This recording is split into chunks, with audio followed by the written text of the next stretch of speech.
Salam sejahtera dan salam perpatuhan kepada semua. Okey, murid di kata 4. Hari ini kita akan belajar in-depth pada hari ini ialah Perang Dunia Kedua di Eropah. Okay, sebelum ini kita sudah belajar tentang faktor tercetusnya Perang Dunia Kedua. Hari ini kita belajar the detail of the Perang Dunia Kedua di Eropah. Okey, mari kita tengok pengenalan. Okay, bila berlaku Perang Dunia Kedua?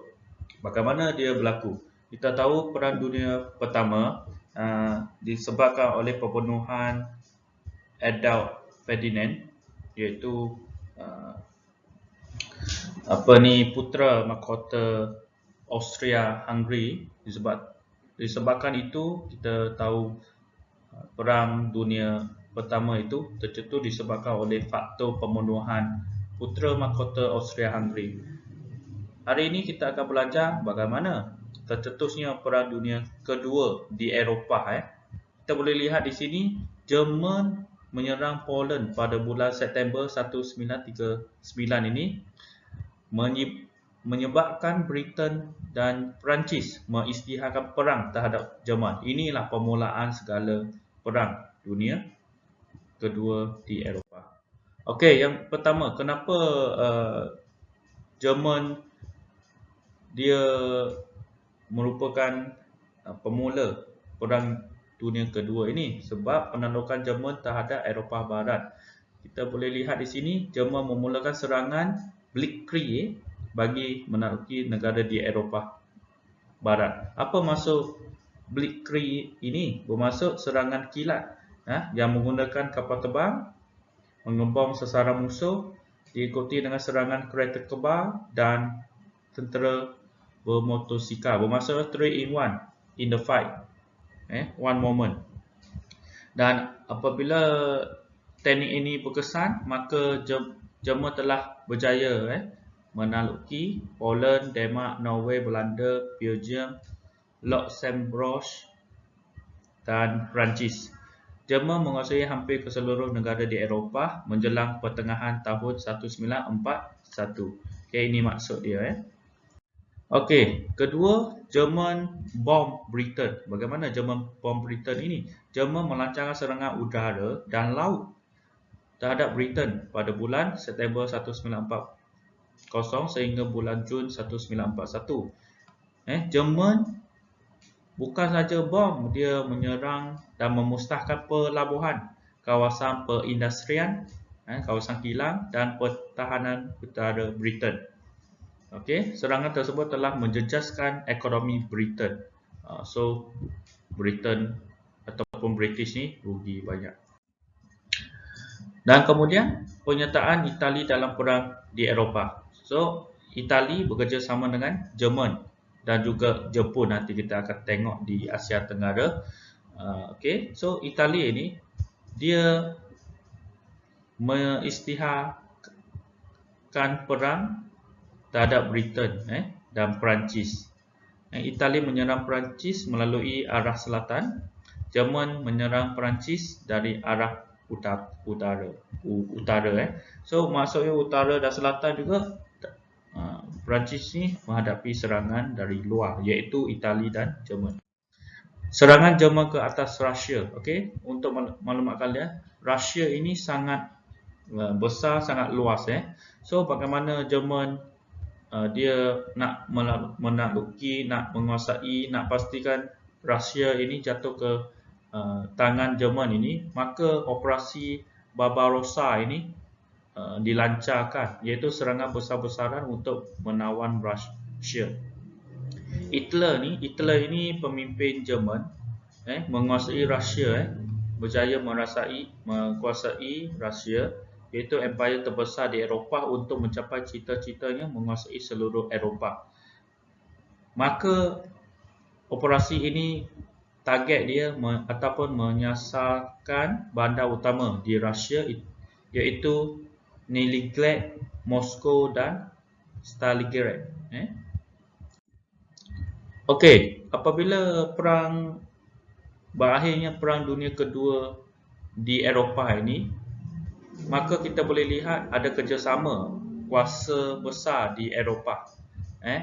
yang diketuai oleh Amerika Syarikat, Britain dan Rusia. Okey, dan kemudian kita boleh lihat di sini kerjasama kuasa besar dan keberkesanan strategi serangan balas membawa kejayaan kepada kuasa bersekutu. Okey, so kemenangan ini kita dapat Jerman dapat dikalahkan dengan pihak bersekutu. Pihak bersekutu ni negara yang terlibat ialah Rusia, Amerika Syarikat, Britain. Dia berbakat untuk menewaskan Jerman. So kita dapat iktibar pentingnya kerjasama lah dan bermuafakat dalam menghadapi cabaran. Okey, yang pertama, macam mana Jerman dapat dikalahkan? Sebenarnya ada kerjasama kuasa besar, iaitu Amerika Syarikat, Franklin Roosevelt, Perdana Menteri Britain Winston Churchill sering bertemu untuk membuat keputusan politik dan ketenteraan. Dan kemudian Rusia join Amerika Syarikat dan Britain, iaitu Joseph Stalin join force untuk bincanglah bagaimana nak tewaskan Jerman. Kemudian kita lihat tentera bersekutu daripada ketiga-tiga perkhidmatan bersetuju untuk memberi tentera darat, udara dan laut. So operasi ini diketuai oleh Amerika Syarikat di bawah komander tertinggi bersekutu. Okey, so ini mereka bekerjasama. Okey, ini Joseph Stalin. Okey, kemudian kita lihat di sini Franklin Roosevelt dan Winston Churchill. So mereka bertemu di Yalta, Rusia ketika peperang ataupun ketika Perang Dunia Kedua. Untuk pastikan Jerman ini dikalahkanlah, mereka berbincang macam mana. Okey, so apabila mereka berbincang-bincang, mereka buat strategi lah untuk serangan. So kesilapan kuasa paksi ini membuat keputusan politik dan ketenteraan dalam operasi menawan Rusia membawa kegagalan. Bermaksud di sini kuasa paksi ini Jerman dia buat satu kesalahan yang besar. Nanti kita tengok macam mana kesalahan Jerman menyebabkan pimpinan Hitler ini dikalahkan dalam Perang Dunia Kedua. Okay, kuasa bersekutu pimpinan Amerika Syarikat memperlihatkan keunggulan dalam perancangan ketenteraan. So mastermind lah Amerika Syarikat ni. Kejayaan operasi pendaratan tentera bersekutu di Normandy, Perancis. Nanti kita tengok macam mana Jerman dia salah faham lah. Dia anggap bukan di Normandy ini di Perancis, tapi di Charles. Nanti kita tengok. Okey, so kenapa Jerman boleh kalah? Itu disebabkan kegagalan operasi menawan Rusia. Di Rusia ni dengan ringkasan cerita ni kita dapat dilihat kehilangan banyak nyawa lah semasa on the way ke Rusia itu, sebab ada 2 musim sejuk di Rusia. Apabila tempoh perang yang panjang ini menyebabkan tentera Jerman kehabisan peluru, minyak dan makanan yang akhirnya melemahkan semangat tenteranya. Masuk di sini dalam hadapi bencana alam, natural force natural challenge, iaitu musim sejuk, dah sejuk, kehabisan peluru pula, minyak dan makanan pula. So tentera Jerman itu sudah lemah lah. So disebabkan itulah operasi untuk menawan Rusia ni kalah.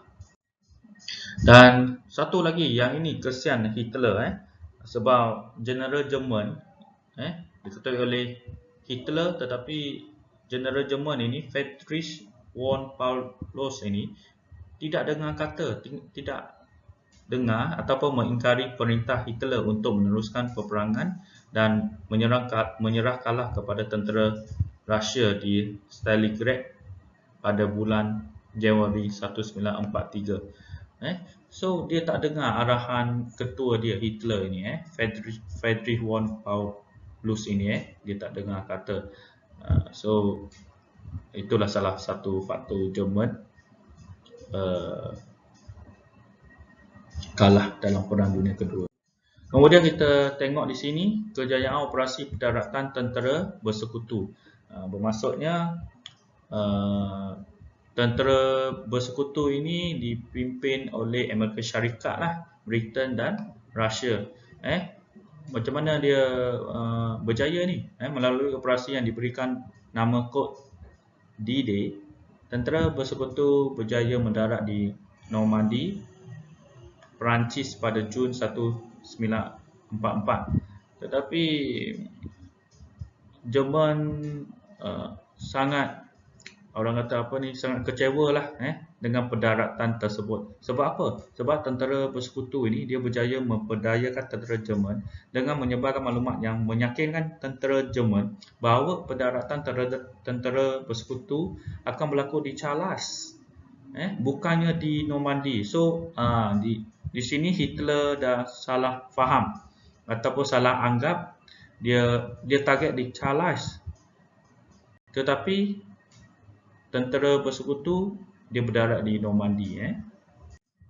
Okey, so kejayaan itu telah meningkatkan semangat bersekutu lah, menjadi titik tolak di mana Perancis dapat dibebaskan dan Eropah Barat daripada penaklukan Jerman. So tentera bersekutu ini mula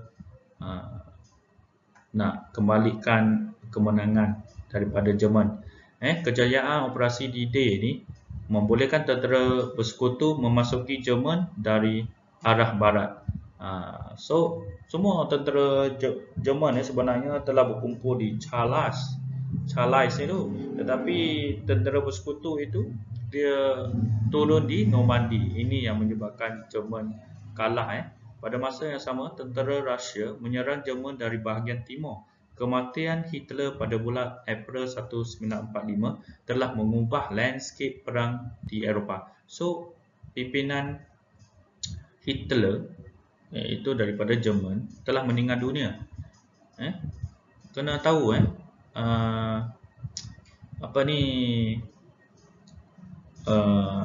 Hitler sudah meninggal dunia, telah menyebabkan semangat untuk berperang itu berkurangan.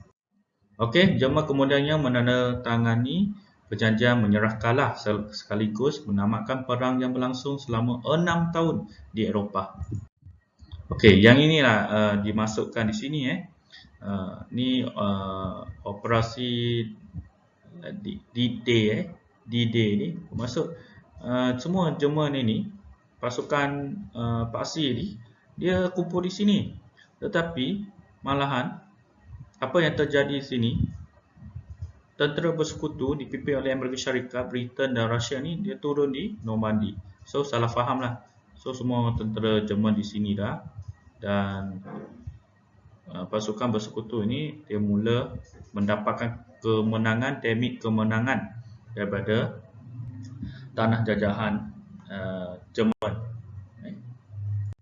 Okey, kesimpulannya, kejayaan dalam perang di Eropah membolehkan tentera bersekutu memberikan perhatian kepada peperangan di Asia Pasifik dalam usaha menghadapi kemarahan tentera Jepun.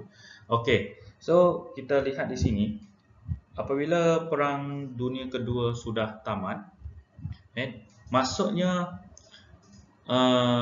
kuasa paksi di Eropah yang dipimpin oleh Jerman, Itali dan Jepun. Dan apabila Jerman menyerah kalah, Jerman sudah kalah, Itali pun sudah kalah. So hanya ada satu musuh lagi di Asia Tenggara, iaitu Jepun. So kita akan belajar pada kelas seterusnya bagaimana kemarahan tentera Jepun di Asia Tenggara itu.